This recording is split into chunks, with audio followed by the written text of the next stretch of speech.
Olá, meu nome é Alexandre Henrique e irei iniciar as aulas 33 e 34 do curso de Física 1. O assunto desta aula será a obtenção de energia.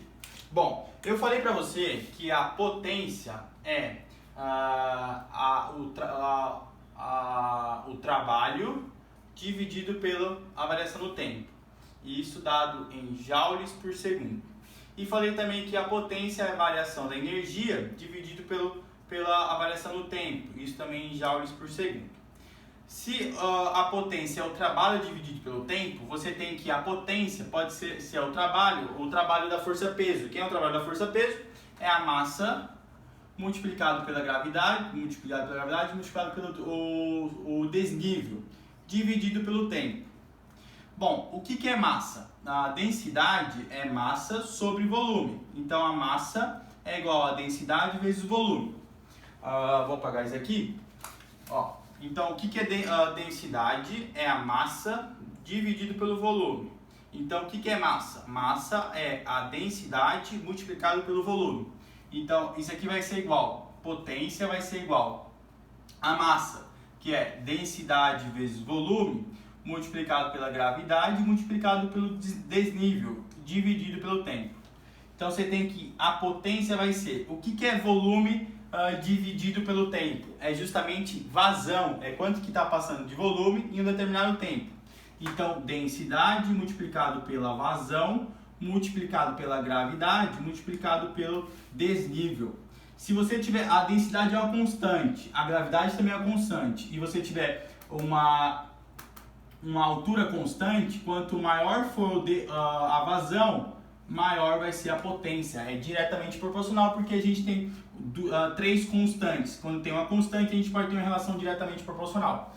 Então, toda vez que você tiver uma maior vazão, você vai ter uma maior potência. Toda vez que você tiver uma menor vazão, você vai ter uma menor potência. Por que eu estou falando disso? Porque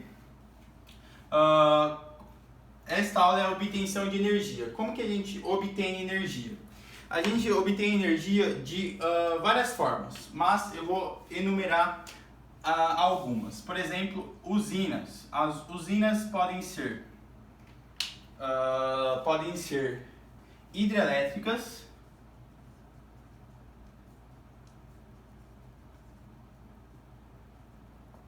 termoelétricas,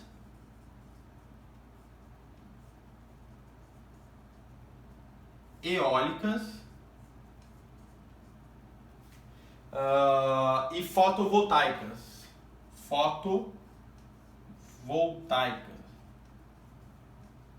Bom, por que eu estou falando de potência igual a densidade multiplicado pela vazão, multiplicado pela gravidade, multiplicado pelo desnível?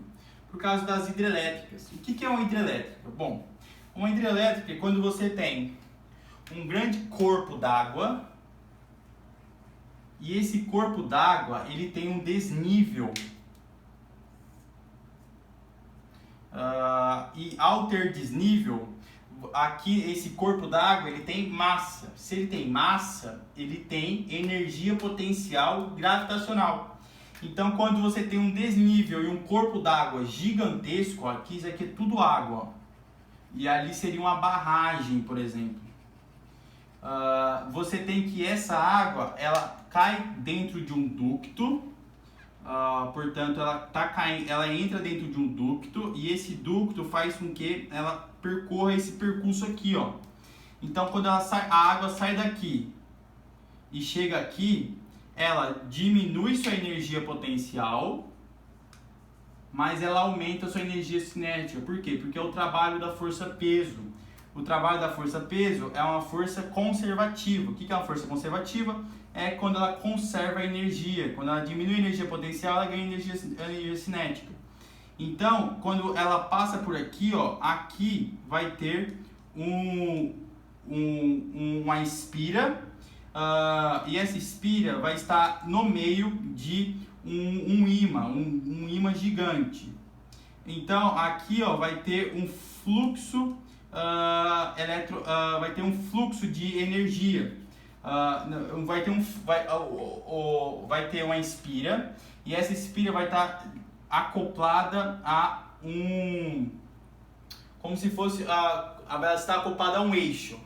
e quando a água passar por esse eixo, ela vai acabar girando esse eixo. Então a espira vai ficar girando. E ao girar, ela está variando o fluxo magnético dentro da espira. Então, quando você varia o fluxo magnético, você está gerando energia, você está gerando corrente elétrica.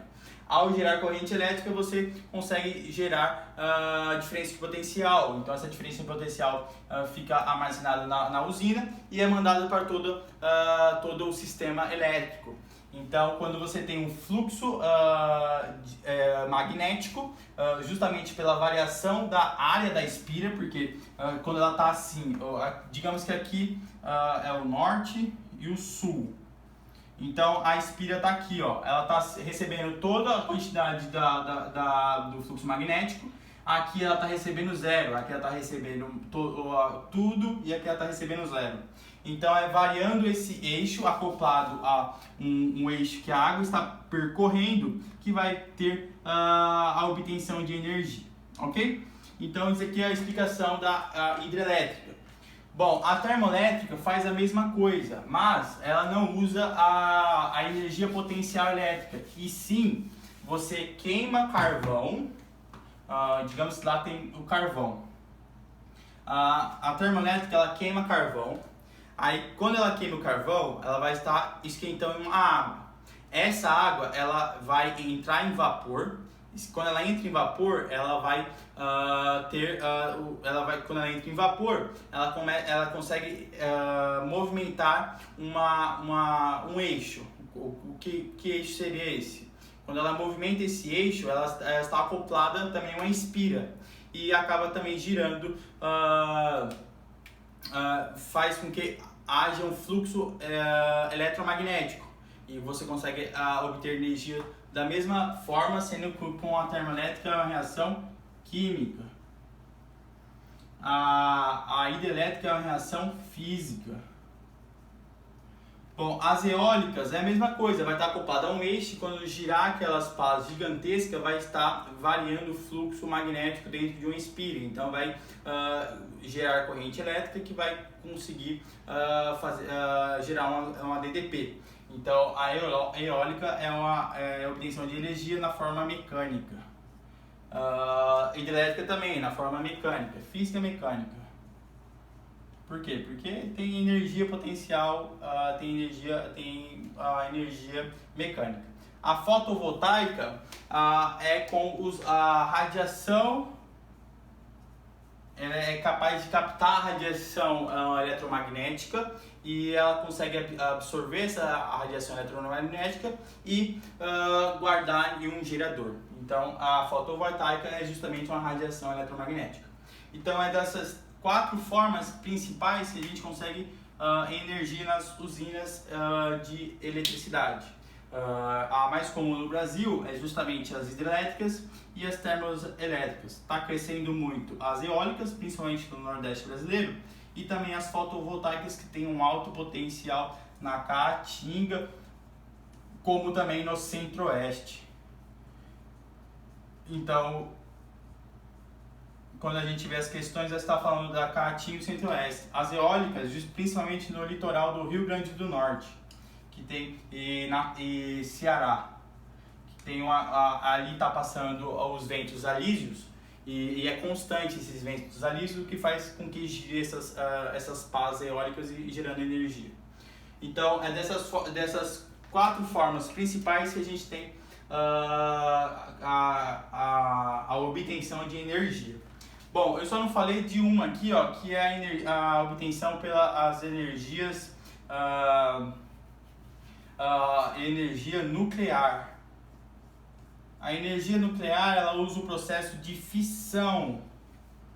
Fissão. O que é a fissão? É quando você tem um átomo instável e você joga um nêutron nele e ele se quebra em 2 átomos estáveis. Então aqui é X, aqui seria Y, Z. Vai quebrar em 2 átomos estáveis e vai gerar 2 nêutrons. E esses 2 nêutrons podem se chocar com o elemento X, que seria o urânio ou rádio. E vai formar mais 2 nêutrons aqui e 2 nêutrons aqui. e vai se chocar com 4, isso aqui é de uma forma de progressão geométrica. Então, quando você tem um átomo instável e quebra dois átomos estáveis, você libera energia, muita energia. E essa energia é justamente captada pela água, que vira vapor e que movimenta uma pá de um gerador, movimenta um eixo acoplado a uma espira. Vai ter a variação do fluxo magnético dentro da espira, que vai gerar corrente elétrica. E ao gerar corrente elétrica vai gerar diferença de potencial. Então, com a energia do átomo, você tem do estável, formando dois átomos estáveis, libera energia. Essa energia na forma de calor, esquenta a água, que vira vapor. A quantidade de energia formada é igual à a variação da massa, porque aqui vai ter uma massa 1, aqui vai ter uma massa M2 e M3. Então, a massa 1 ela é diferente da massa M2 mais a massa M3. Então, se é diferente, tá, a soma da massa M2 mais a soma da massa M3 não dá a massa M1.